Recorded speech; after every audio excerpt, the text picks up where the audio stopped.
would you do if you run completely out of cash? What would you do if you wanna cut a dash? Polish up the shoes, throw on something fine. We don't talk about diesels, I'm running on style this time. Cruising down the boulevard, wheels gleam in the night. Beige leather interior, looking chic alright.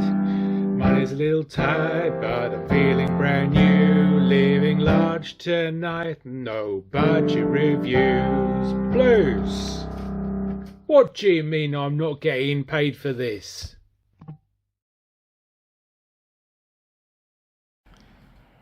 Seems hard to believe for some of us viewers, but the Astra J, which was made principally from 2009 to 2015 for our market, is now 16 years old. It's it's actually in no budget reviews territory now. Not really this one. This is quite a late one. It's a 2014 1.6 Excite model. But some of the early ones, 2009, 2010, you can pick them up for under £1,000 now. Such a common sight these days. Actually, the sort of quite pleasant design, I think, of these cars and their overall capability, which is nice and sort of strong. It's a very competent car for the money. Tends to be ignored in favour of things like the Golf and the Focus that are a bit more desirable than these. Boot on them is about 370 litres. This particular car doesn't have the optional spare wheel. When the 1.6 Excites came out, which is about 2013, I thought they'd be a limited edition, but actually they were made right up until the end of 5-door Astra J production in 2015. So they're quite common. They've made a lot of these. Unfortunately, in the boot here, it's nice and big. I mean, the Chevy Cruze, which the car shares a platform with, is even bigger. It's 411. This is 370. There's no spare wheel in there, but here we go. The car's recently been bought by Sean, who's Mark II Focus, which I filmed in 2021, has become rather famous, but unfortunately that car has suffered from terminal rust, and so he's partly changed it for this, and I think actually this is a better choice personally. So quite handsome. This is facelifted. One facelift occurred in 2012. There should be a continuous chrome strip there. That's obviously fallen off at some point. Maybe a bit of glue or something would do that. But yeah, the Excite with the alloy wheels and a little bit of extra chrome, it does look nice. There's one problem though with these. The first relates to the Astra J in general, but also with this Excite model, we've got windy windows in the back, which is a bit of a shame, but never mind. So hard touch door tops, nothing unusual there in the back. Also the interior, it's a little bit on the dark side. Now, compared to a lot of modern cars, this isn't really a problem because car interiors have got darker and darker, and so many people put unnecessarily dark headliners in their car. This one's fine, it's a nice light headlining, but back in the day these cars were criticised for quite small rear windows. Let's see how far they go down with the windy window handles. Windy. Ooh, that's not too bad, all the way down pretty much. Yeah, it's good. Got some storage pockets in the back. Trim feels nice.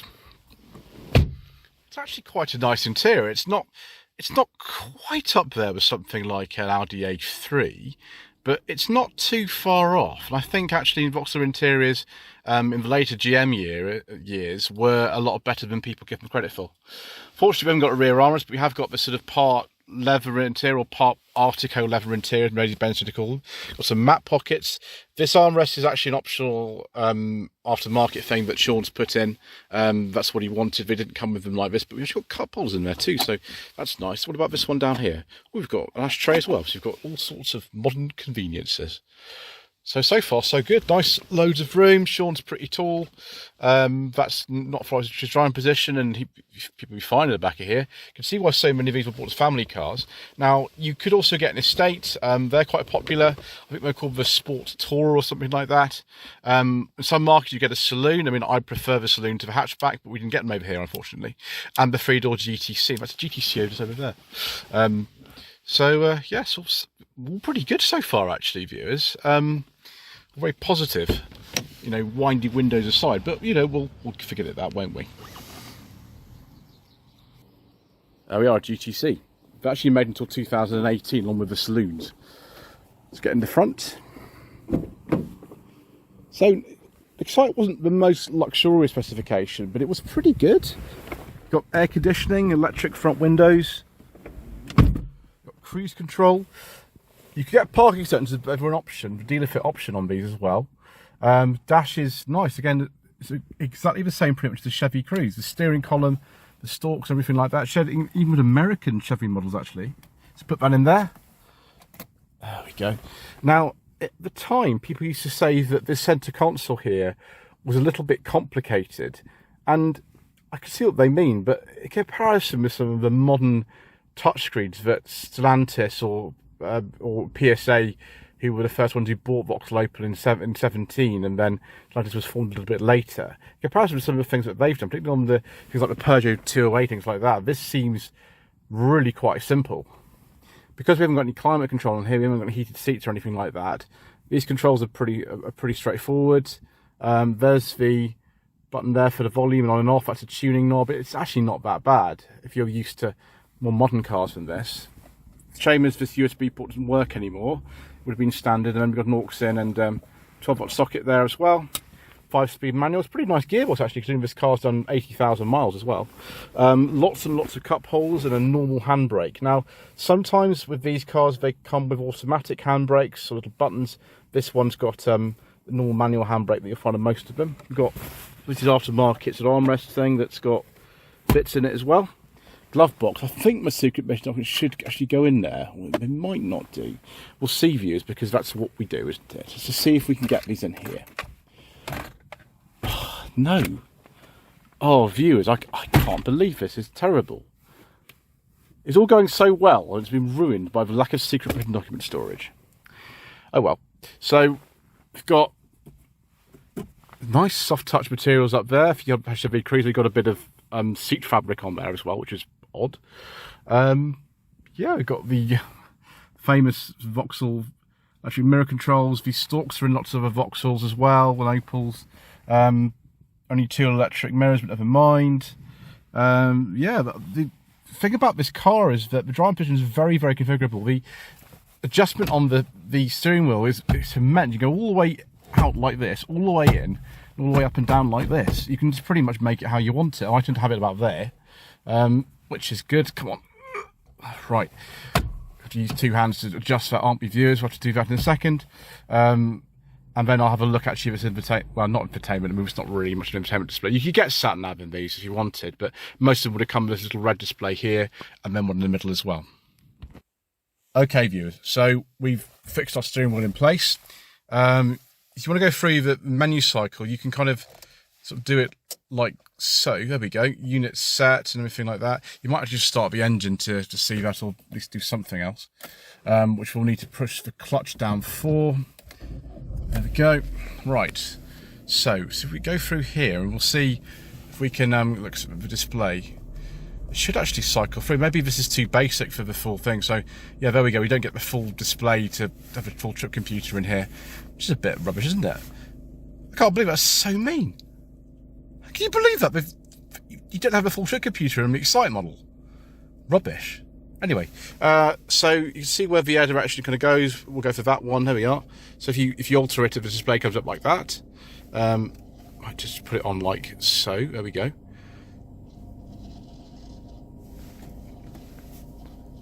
Brilliant. The thing is as well, if you look sort of over here, you can see just how far away the windscreen is from the dashboard, which is more like the Zafira Tourer, but also shares a platform with the Astra.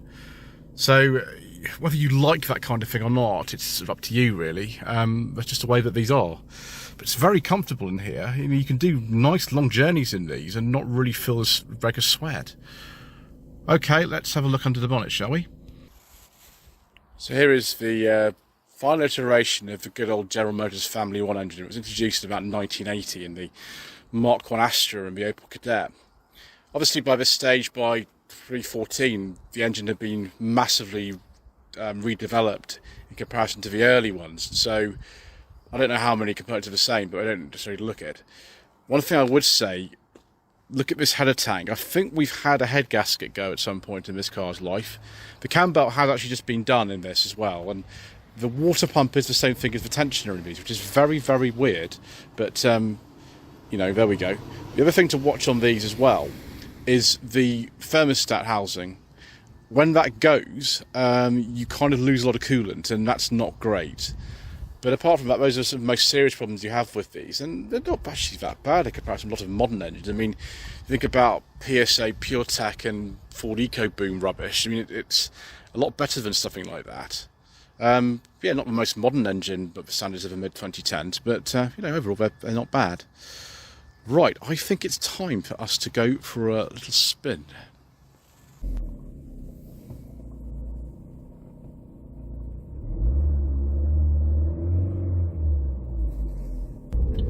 So viewers, what's the Astra J like to drive? Well, it's pretty good.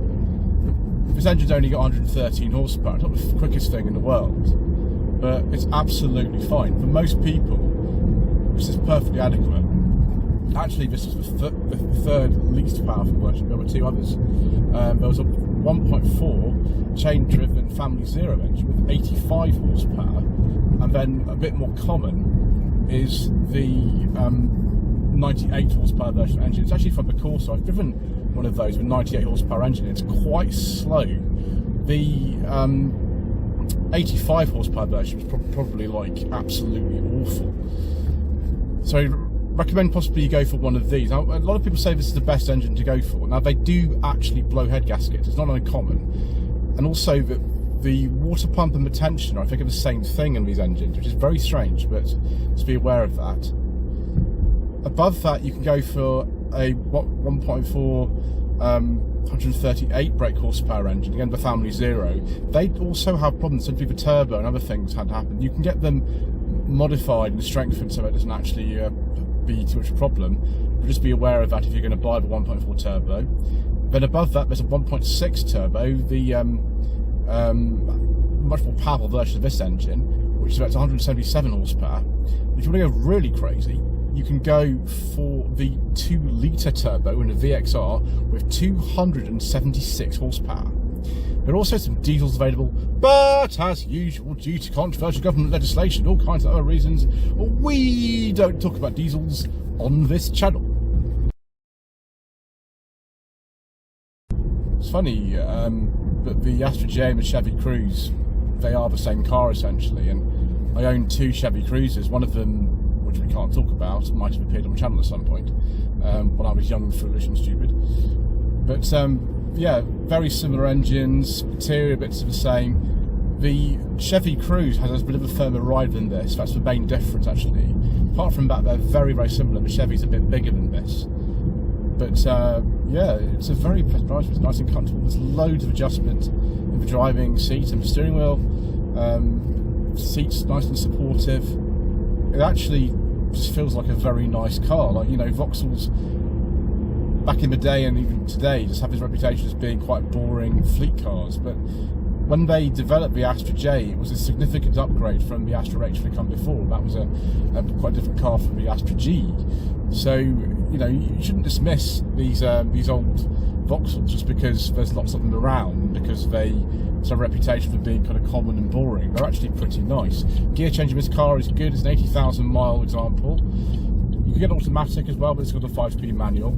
You've got to be aware though that the 6-speed manual that's in the 1.4 turbos isn't necessarily the most robust unit in the world. I'd just be a little bit careful about that. Apart from that, these cars don't actually suffer from that many problems. You'd probably be quite surprised actually. It's mainly to do with some of the engines, you know, something like timing chains on the Family Zero engines, and these suffer from some of the head gaskets can go on them. But they're actually not that bad. I'd sooner have one of these than a Mark III Focus or something like that. I probably would have one of these over one of those, which is quite a statement because the Mark III Focuses are very, very popular. So, yeah, you know, I think possibly we've found a very, very good candidate for a solid purchase for a long time to come.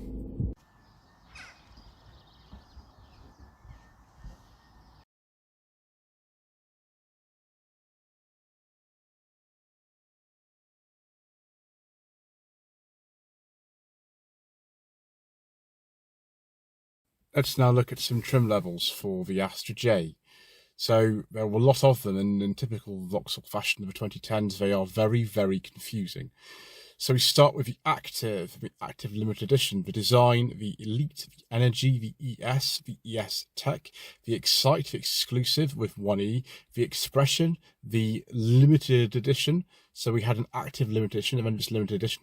The S, the SE, the SRI, the SRI VX line, which is very complicated. The Tech line, you might have heard of that one, and the Tech line GT. So viewers, should you consider a Vauxhall Astra J for your hard-earned budget up to £1,000? Well, I don't know if I want to spend that little money on one of these. I think probably they'd be quite tatty at that sort of end of the market. Spend a bit more. This car's probably worth somewhere between £4,000 and £4,500, this particular car. And there's plenty of them on the used market, so feel free to be very choosy about them. But I would agree with what Mr. Coleman Rubbish Mechanic says about these. I'd rather have one of these probably than a Mark III Focus. Would I have it over a Seat Leon, the early previous generation Leon? I don't know. I really like those. So possibly, I don't know. It depends on the spec with these. But yeah, they tend to be a bit cheaper than everything else as well. So that's just worth bearing in mind. Anyway, thank you ever so much indeed once again for watching. Thank you again to Sean for supplying his car on the channel. Please don't forget to subscribe to the channel, like this video, leave a comment below, and we shall see you again very soon for some more inexpensive motoring.